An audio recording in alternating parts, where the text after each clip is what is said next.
नमस्कार. मार्गशीर्ष महिन्यामध्ये देवीचे गुरुवारचे व्रत केले जाते. देवीचा उपवास करताना आपल्याला सकाळी उपवास धरायचा आहे आणि त्याच दिवशी संध्याकाळी आपल्याला उपवास सोडायचा असतो. उपवासामध्ये आपल्याला पुस्तकात दिल्याप्रमाणे फळं आणि दूध घ्यायचे असते. पण जर तुम्हाला शक्य नसेल तर तुम्ही उपवासाचे पदार्थ म्हणजेच राजगिरा लाडू, खजूर असे पदार्थ खाऊ शकता. व्रताबरोबरच आपल्याला पूजा मांडणीसुद्धा करणे खूप महत्त्वाचं आहे.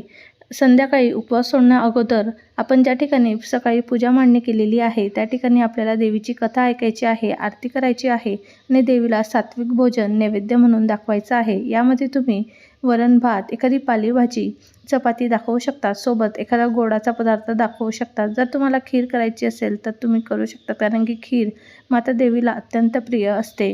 जर तुम्हाला गोडाचा पदार्थ करणे शक्य झालं नाही तर तुम्ही दूध साखरेचा सुद्धा नैवेद्य दाखवू शकता. संध्याकाळी हा नैवेद्य दाखवून उपवास सोडायचा आहे.